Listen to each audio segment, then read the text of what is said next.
TalkNShop Network makes no apologies for what you're about to hear. The host might, though. It's the $9 Podcast with Drewski. Because moderating for pro wrestling's good brothers wasn't enough work. Talking wrestling and more. Weekly on all major podcast networks.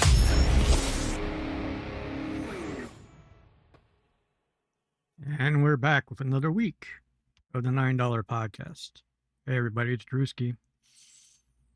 I am moderator of the TalkNShop Patreon. I run the chat room known affectionately as the Falcon's Nest by order of one Machine Gun Carl Anderson and Luke Doc Gallows. Now, why is this podcast known as the $9 Podcast? Well, let me tell you why.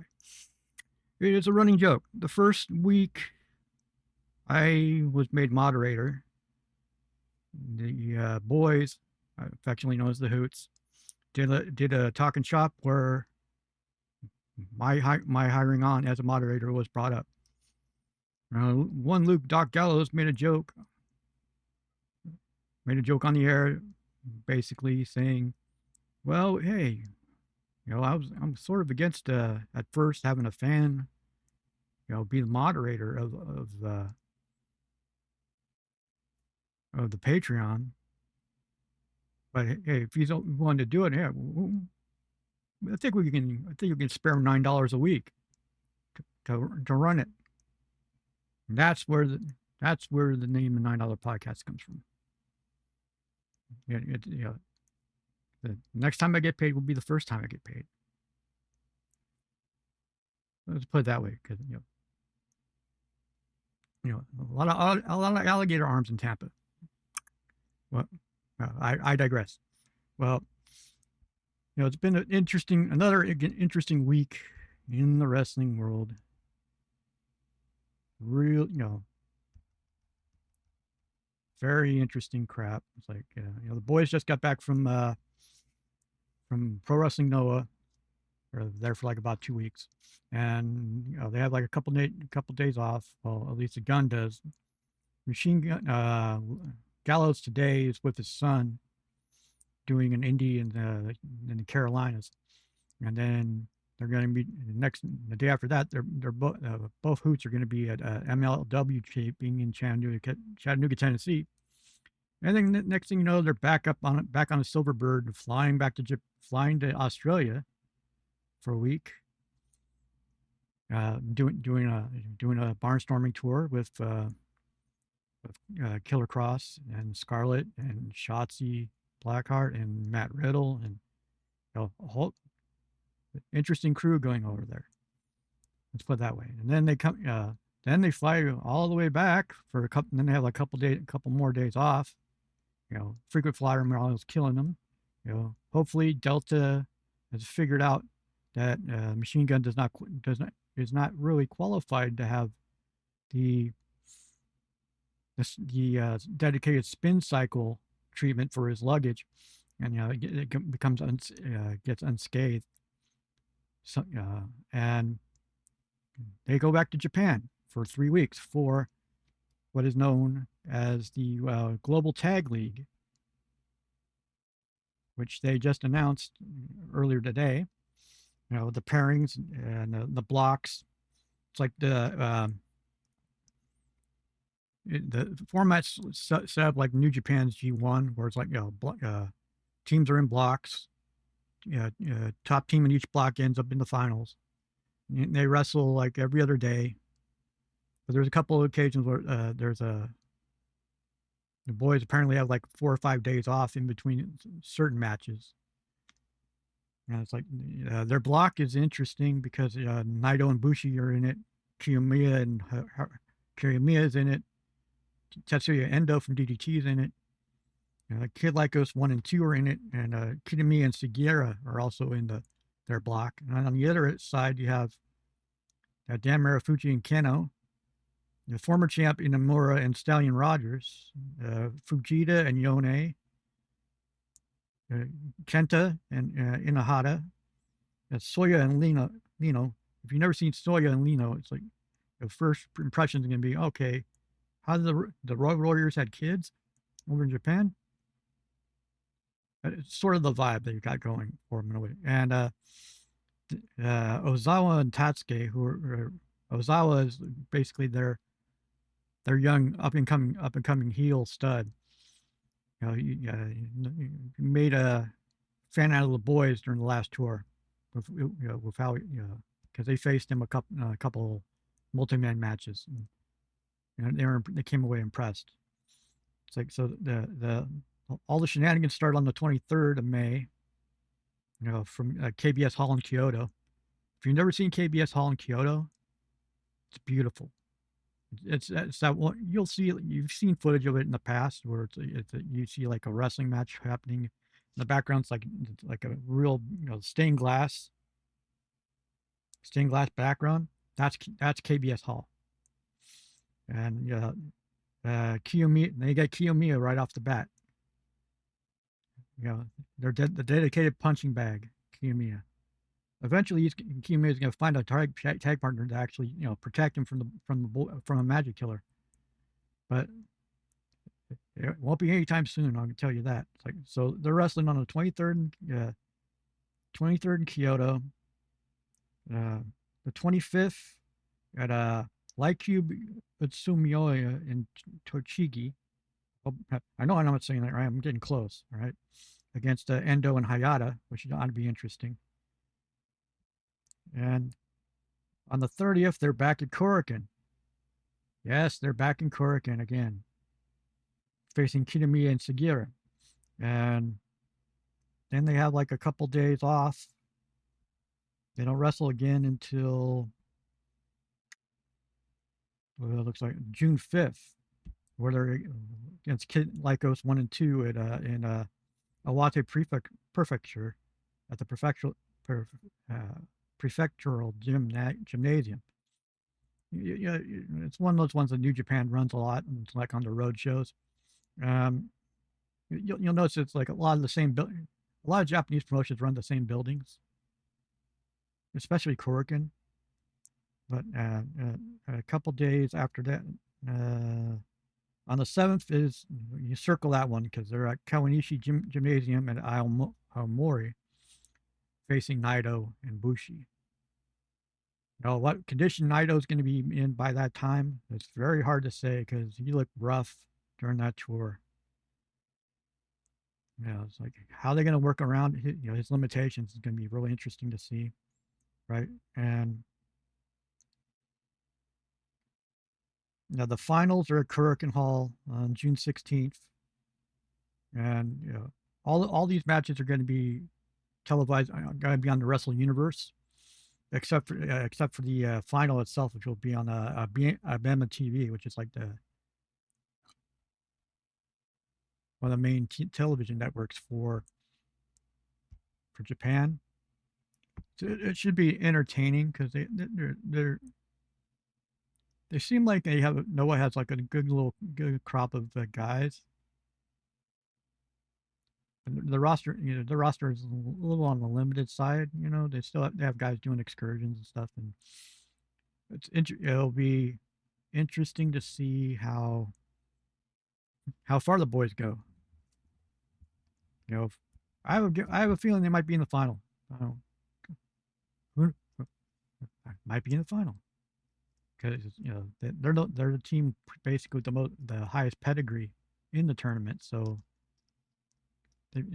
I would consider them the favorites. But then again, I work for them, so there's going to be a bit of bias. It's can't be helped. Can't be helped at all. And it's like Dynamite. Moving on, right? Dynamite this week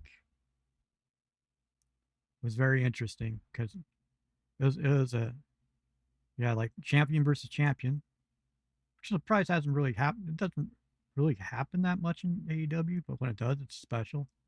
I mean, Kevin Knight came out of it looking like a star. Kevin Knight versus Darby Allin had no business being as great as it was, because Darby Darby's forte is selling for like giants. We're getting ragdolled by giants, and seeing him pretty much in like a back and forth against someone, someone more along his weight class, but when they go just as nuts as him, it was impressive as hell. There's a couple moves that Knight did in that match that are going to be in highlight reels for Dynamite for years, and it's going to be interesting to see, the rest of Darby's having his own version of the Continental Classic, because you have to remember, he was scheduled to be in the Continental Classic before he decided to go to Mount Everest. And the year he went, all the guys he's facing right now were supposed to be were going to be in that block. So he's basically doing the Continental Classic as a makeup sort of, because let's see, he's got a dream match with Pac. Pac has a 2-1 advantage over him, and they're doing it at a thing called Fairway to Hell, which it's like an indoor golf course. Interesting venue. We'll see how it translates to TV. And if he can get past that, then you got the Rainmaker. After Rainmaker finally making his intentions clear, he wants the belt, AEW belt. It's taken a while for him to insert himself in the main event scene, but as soon as he did, everybody's all okay. Pray for Darby. Darby ain't gonna make it, because they're going. He's gonna crash and burn whatever's left of him. There's this gauntlet he's on. It's gonna be like that will be the main reason why he loses the belt, and it fits his character. It fits his character and where they go from there. And then you got Will Ospreay being every faction's every faction's infatuation right now. You have like 3 different factions continuing to try and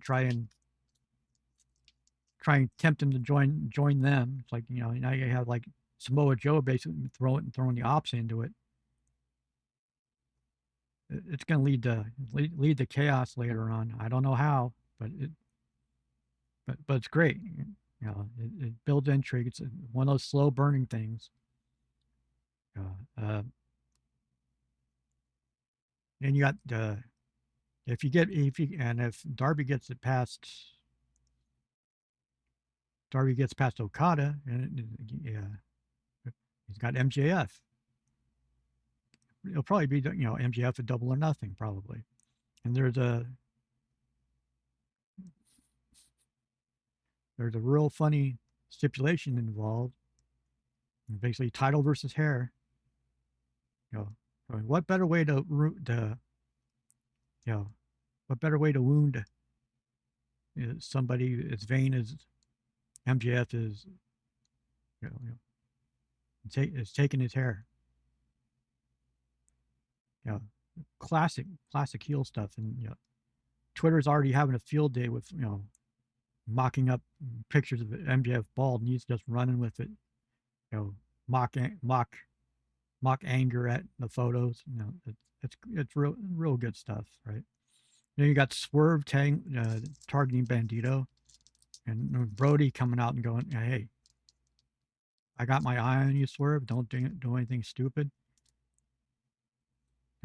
That's something to look forward to later on. And then you got the Insane 10-man with the Bucks and the Bang Bang Gang. The Bucks and the Bang Bang Gang together. It's like, okay, against the War Dogs and the Death Riders. And it's like, that's a lot of ex Bullet Club former, that's a lot of Bullet Club alumni in that match, right? And it's good to see Juice back. It's good to see the Guns back. And you got to figure Jay White is going to show up sooner or later. It would be hilarious as hell as if MJF wins the title back from Darby, and then he gets a switchblade. You get Switchblade comes in being an opportunist and just snaking the belt from him. That's something they can build off of, you know. And there's going to be an Anarchy in the Arena. It's been a while since they've actually Stadium Stampede. My mistake. You know, it's been almost 5 years since the last Stadium Stampede. You know, and they don't have all the players, announced for it, but it could be it could be very interesting.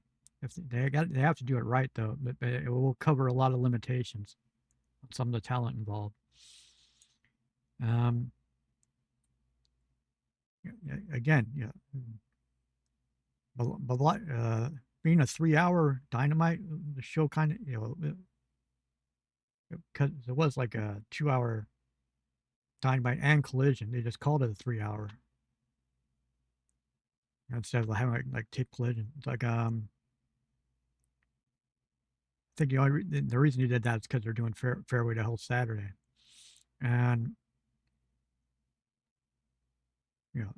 they're not used to doing rolling out the 3-hour. It sort of messed with the pacing a little bit on some stuff. Some stuff didn't come off as good as it normally does.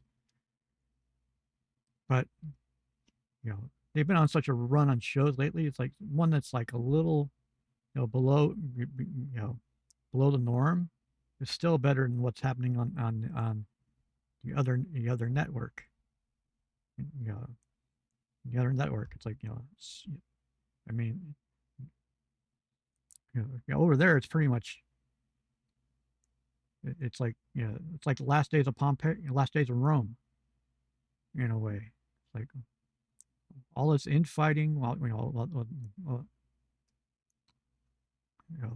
denying anything's wrong, counting record profits while cutting talent. Asking talent to take 50% pay cuts, and if you believe what the dirt sheets have been putting out, which again, grain of salt, they reached out to a couple of people. Apparently, reached out to a couple of people and hey, you want to take 50% out? You want to cut your contract in half and still work here?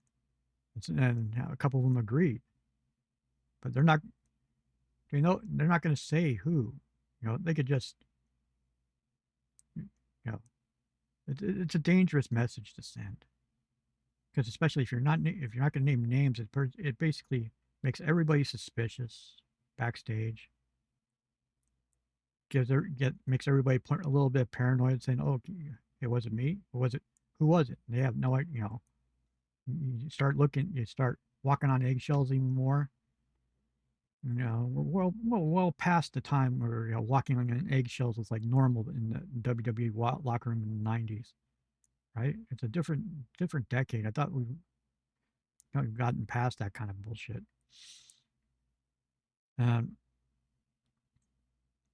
You see, it's funny. Like you see, Sports Illustrated comes out with like a top 20 list, or like a top 10 list of like the best. No, yeah, top 20 list of like the greatest WWE talent of all time. It's like some of the, it's one of those things. It's like it's one of those like lists that generates discourse for months on like say sports talk radio. They usually roll them out during like what they consider dead periods. It's like it's like they'll say it's they'll either come up with a list or they'll revive like real old arguments that can never be settled. It's like LeBron versus Michael Jordan, or or book tour or sports book tours, which is Lee Hacksaw Hamilton's specialty. If you know leaks like Axel Hamilton is, you know exactly what I'm talking about.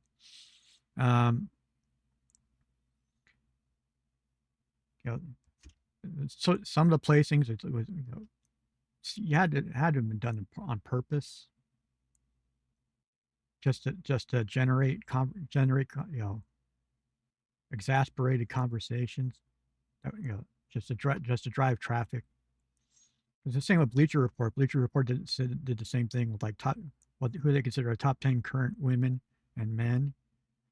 And for the top 10 men, they leave out, for example, they left out Gunther. They left out CM Punk. CM Punk just had a 5-star match for WrestleMania, for Christ's sake. He's not even listed in the top 10. In terms of Bleacher Report's opinion. But again, it's just driving traffic. It's the sort of thing that keeps people talking, and that's it's to be expected, pretty much.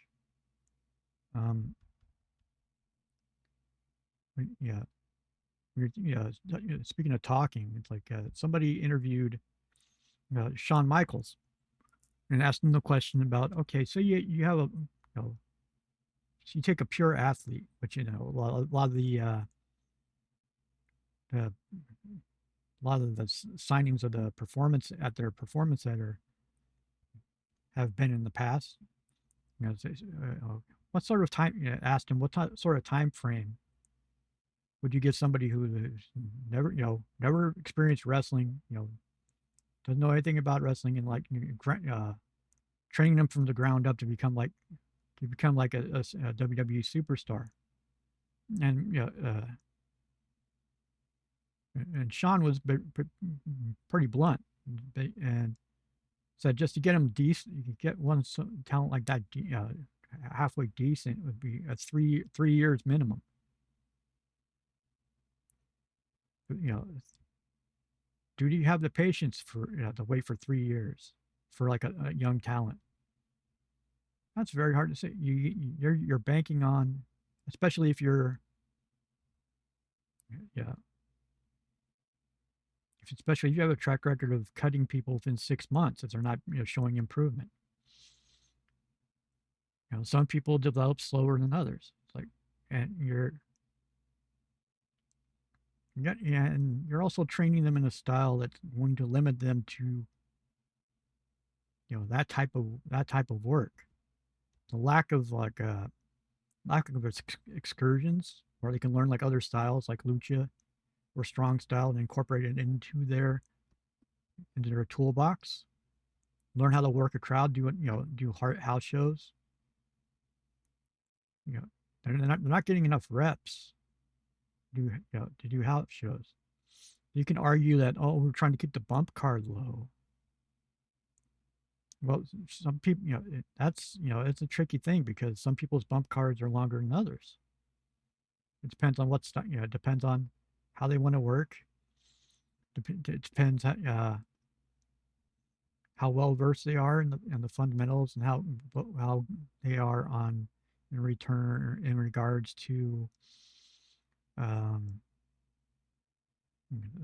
recovery and listening to trainers, instead of like trying to push through an injury to like make it worse just because you're afraid you're going to lose your spot.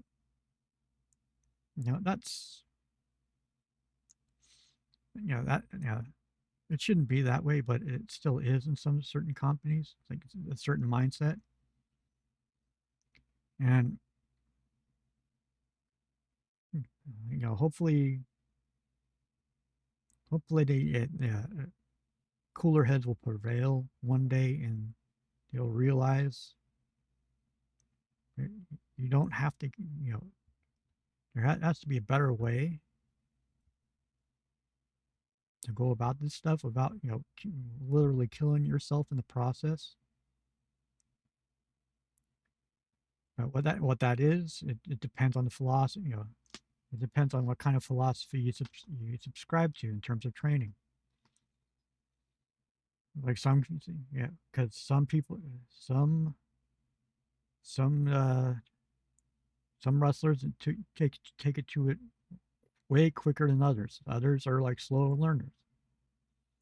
When I think of quick learners, I think of Mesa Ruga.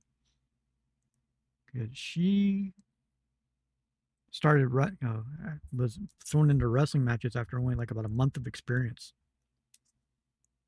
and she learned through doing. It's like multiple matches a week. And that's the one thing about the other thing about the Japanese, the Jijoshi. It's like you see a talent like Riho, and Riho, she may be 25, 26, but she has 3 times as many matches, three times as many matches under her belt as like someone that compared to someone like Charlotte Flair or Becky Lynch, who were considered like the cream of the U.S. crop. Considered like considered top tier U.S. women's wrestlers. And that's why they look, you can. That's why they always bring up how much of a talent gap there is, because they have more. They have more seasoning. They are more matches under their belt. They're everything's more matches you have, the smoother you get at what you're doing. It becomes second nature. You're not overly thinking moves. Yeah, a prime example of that would be when Anna Jay went to Stardom on an excursion to learn. And so at the beginning of her excursion there, you could see her. You could see her in the ring, like in the match, basically trying to remember the moves. You could see like the hesitation. You could see the hesitation when she do stuff. By the end of the Stardom tour, she actually got it. She looked more natural, more relaxed in what she was doing. It's like she trusted the training. And it's just a matter of retaining the training. But is Japanese training for everyone? No. You have to find what works, right? I will say, because again, I am biased into this, because I'm a fan of the Choco Pro promotion and how they find diamonds in the rough through their Dorajo program. Their Dorajo program is basically something that the creator of Gatomu / Choco Pro, Emi Sakura, legendary Emi Sakura, she decided to make Dorajo basically a class where any woman can, or the goal is any woman can learn how to wrestle. And any level, any age, any any background can learn how to wrestle. Even just for like the health benefits for even you do it just for exercise, great, that's perfect, right? But if you decide to want to go, you get the bug and you get into the business, you immediately graduate into the Choco Pro, in the Choco Pro world, and basically learn on the fly. And there's been a couple members of the Choco Pro roster that have gone through that, started out there, and have gone through that. And I implore you to see like one of their training streams. If you've never, it is so fascinating as a Westerner to see how they train, how they teach how they teach how to do moves or sequences. They break them down by break them down by component. and then you do one component, and then another component, then another component, and then it's like, okay, now let's put this all together. And you can see the improvement just from like one session. People who never never done like a drop kick or whatever in their lives, or end up end up by the end of the session basically hitting picture perfect drop kicks. It's a matter, and they're not getting yelled at by the trainers. They're being encouraged, healthy encouragement throughout, you know, encouraging a fun loving atmosphere, and that helps a lot. But yeah, sometimes I think the U.S. training is a little bit. It still has that old school mentality, or it's like where the trainers basically trying to weed out those that aren't really serious by being drill sergeants. You know, you hear stories about tryout matches where it's, tryouts for school tryouts where they make you do calisthenics until you puke. And, if you can try and force you to quit. But yeah, it's not all. There's still some promotions that do that. I mean, there's still some schools that do that. But there's others like Flatbacks in Florida, which is Tyler Breeze's and Sean Spears' school, doesn't really subscribe to that. They're very encouraging. They're fair. You know, they are fair, but compared to like some of the other schools I've seen stuff about, it's closer to it's closer to the Japanese way of doing training, and it's very interesting. It's like, I mean, in terms of experience, I mean, some people get it right out of the gate. I mean, some people just they're not, like born to it. It's very interesting to see. It's like you can see stuff like in the Derecho streams. It's like you can see which ones have like the natural talent for it, because you only have to tell something. You have to tell them to do something once, and they get it immediately, and they can retain it. And it's great to see their progress, because they have a lot of kids in the Derecho class. Like some of them as young as about 6 to 8 years old, and they're doing this stuff, having the time of their lives. And you know, a Westerner usually hear something like that and they think, "Oh my God, child abuse." No, no, that's how in a way, how is that any different from playing hockey when you're 4 or 5 in Canada, right? Or Pee Wee, or Pop Warner football when you're like 7 or 8. How's that any different? It's not. It's just it's just they have a different way of doing things. That's all. And I I mean, I'm intrigued by some of the stuff I've been seeing. Like apparently the debut episode of NWA on like free TV, Comet TV, I guess it's called. Apparently pulled a bigger rating than TNA.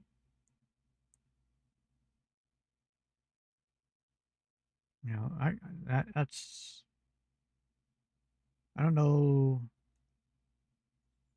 I don't know. I don't really know how to respond to that, actually, because I mean, you say Billy Corgan is eccentric as hell.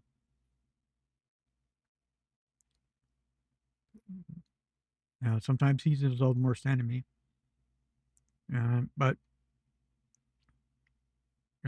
good for them, I guess. I suppose it's good to have like another alternative. Much like JCW's another becoming another alternative.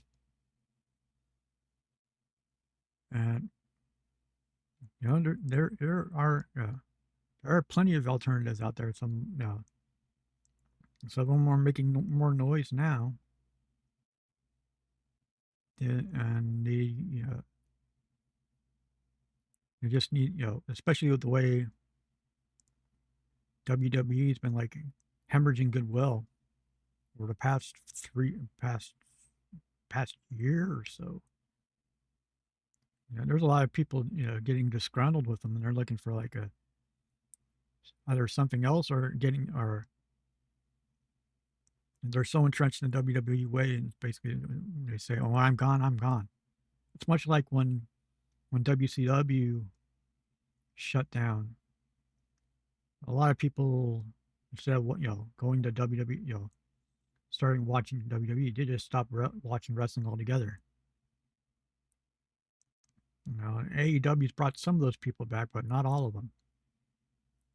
Because again, the typical wrestling audience has gotten way older. It's like the average age is almost mine. It's like almost mine. It's basically the audience is aging out,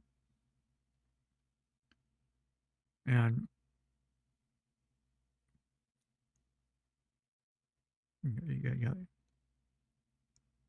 you could see like an uncertain future for what's going on in Connecticut. You want to think that they will right the ship somehow, despite themselves, but but this isn't the first time this has happened to them. They had a dip after Hogan left the first time. They had a dip. They had a dip before the WCW's started challenged them. They had a dip after they won. They said, quote unquote, won the Monday Night Wars. Dip on that. And it took them a lot of ebb and flow. So it took, you could say like 2019 is when they got the wake up call. And it still took them a couple of years to respond, and and they've kind of they kind of don't know how to react because they keep going to the same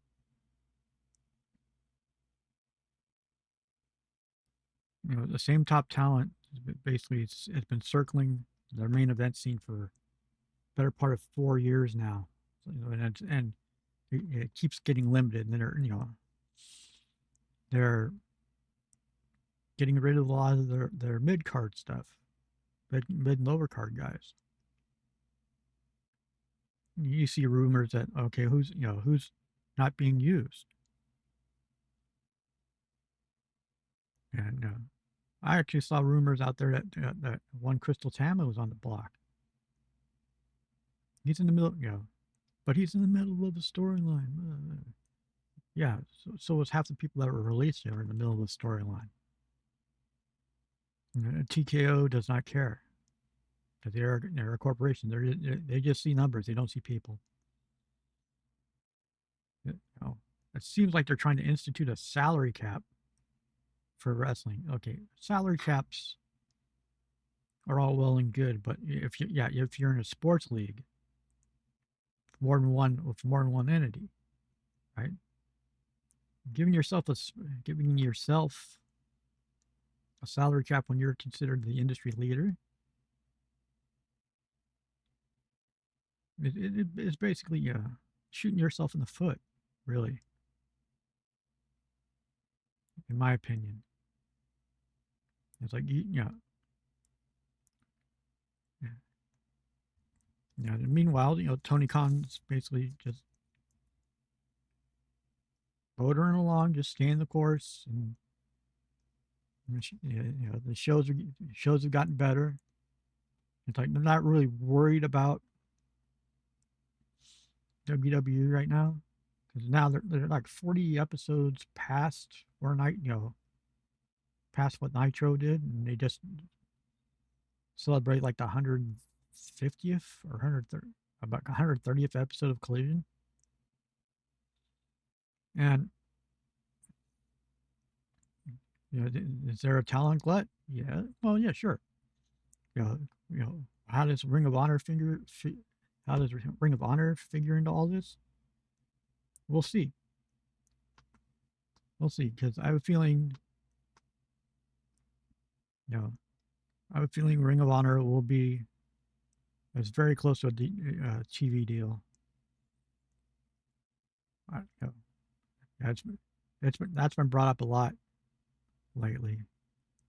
It's kind of like it's a little boy that cried wolf, though, in a sense, because I keep seeing the same arguments from like all the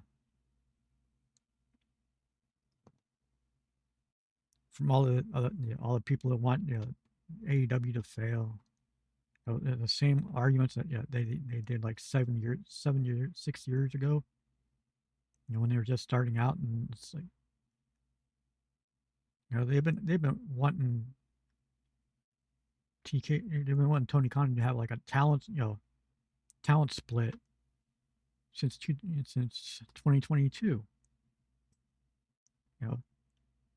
Because they're trying to relate to AEW and WWE terms. It's like, why don't you do it like this? Why don't you do it like that? It worked for them. You have to remind them that this is an alternative. The old ways do not apply. They'll listen to the old ways, consider them a little bit, might even act on some of them, but they're not going to go. They're not going to make themselves a WWE clone.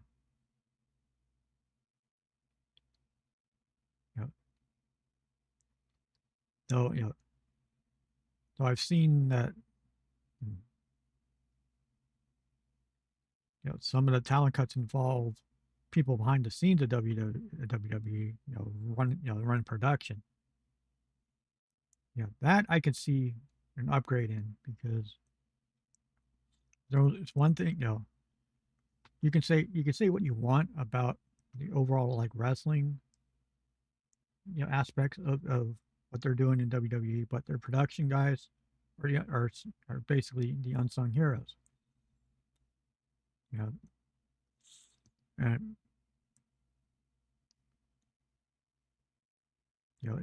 any way to like improve the product is very welcome, right?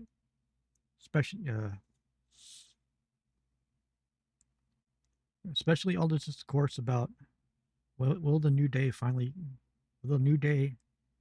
come to AEW? Well, if it was up to Kenny and the Bucks, they would be here already.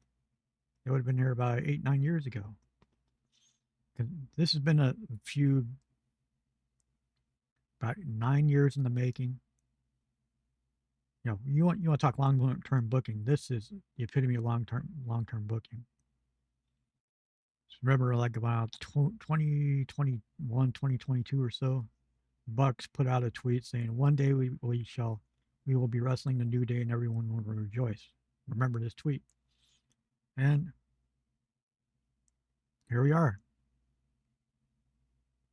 And you have like the AEW roster, like basically rolling out the red carpet for the boys, right? And it's only got, it's an all-time, you could say it's an all-time generational fumble. But Kofi and Xavier, or Kofi and Austin Creed, they had nothing left to prove. They had nothing left to prove in WWE. They pretty much did everything. except get Creed the WWE Championship. That's about the only thing. You know, they're good, right? They can come in here fresh matchups. You know, all their friends, basically 90% of what was it, the classic up down down channel with the video game shenanigans. They're all over in AEW. So them walking back in, it's only going to boost the AEW games profile a huge amount. It also means 3/4 of the party are also under the same umbrella, under the same roof. You know, you know, got to remember that you know, they may not own the up down down channel because WWE does, but they still had 2 million subscribers, 2 million plus,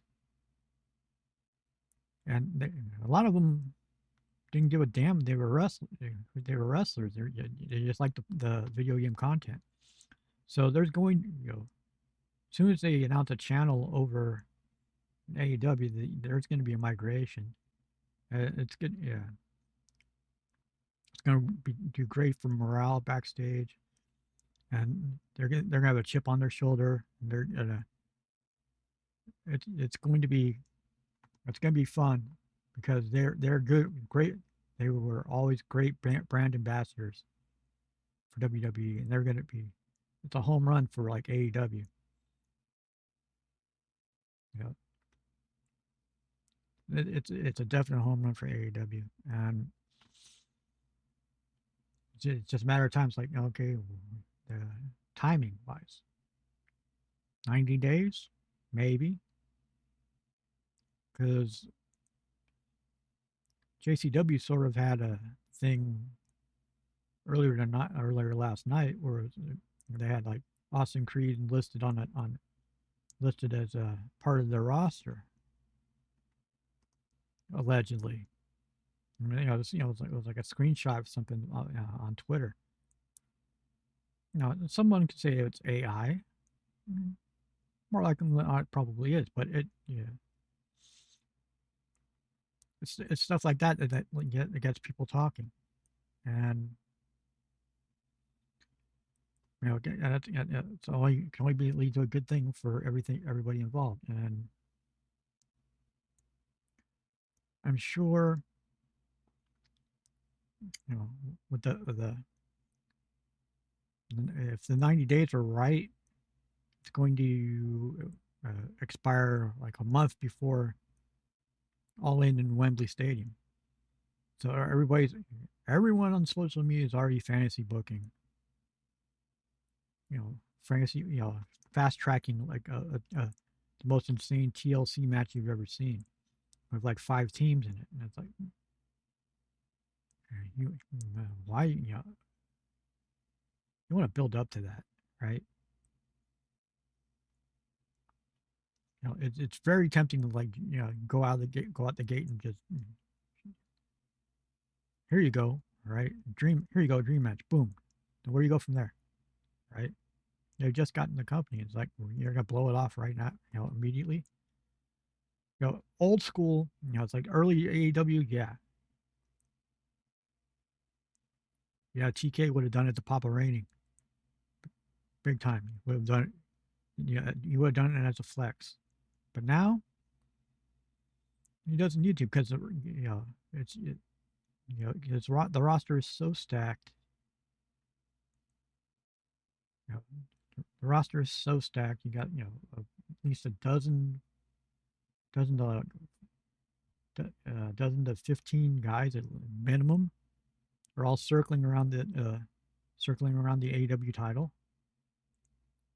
And you got talent that's, you know, about to come off the injured list. You know, you got, yeah, and you have to make room. You have like you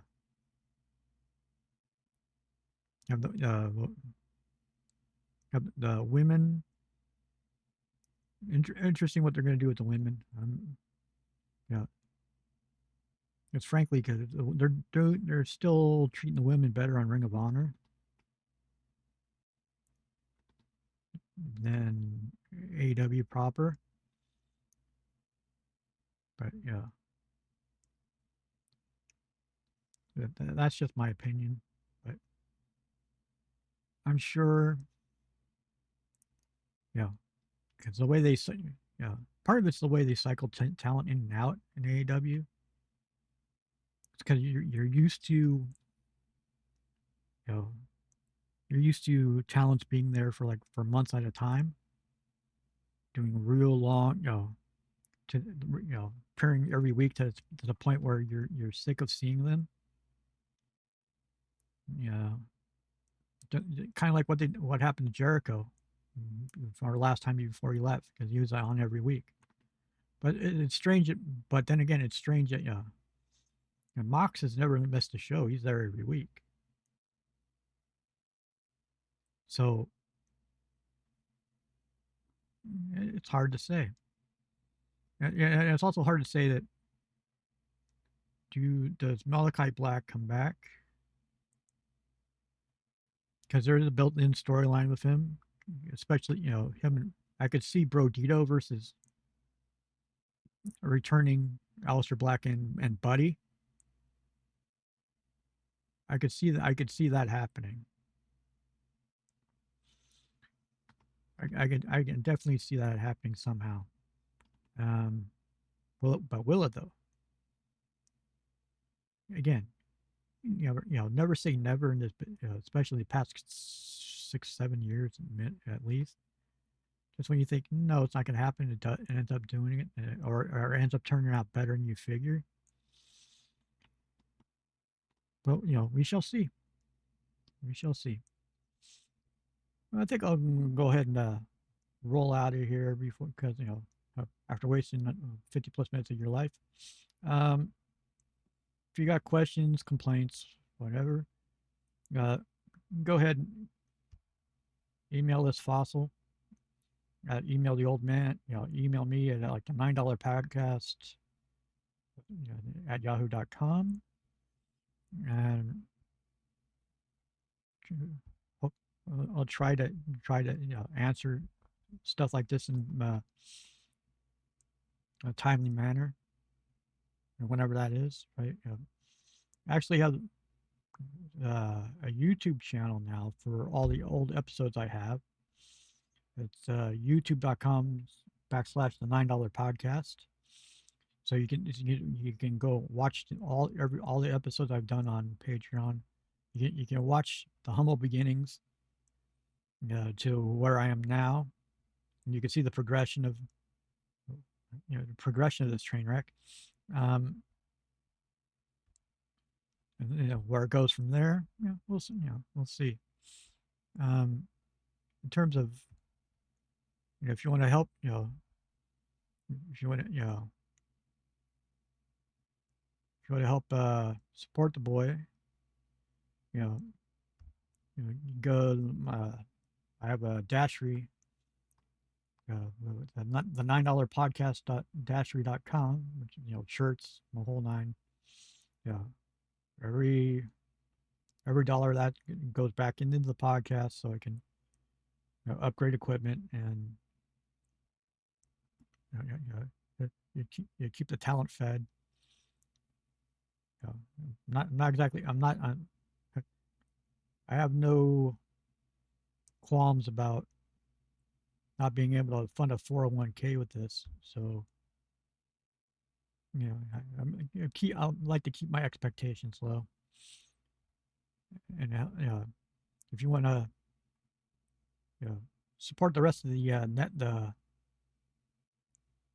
rest of the people on the TalkShop network, if you want to jump in the Falcon's Nest and then, actually get to talk to Machine Gun and Gallows, Machine Gun every once in a while. Go to the patreon.com/TalkNShop. And I guess that'll do. I shall see you all next week.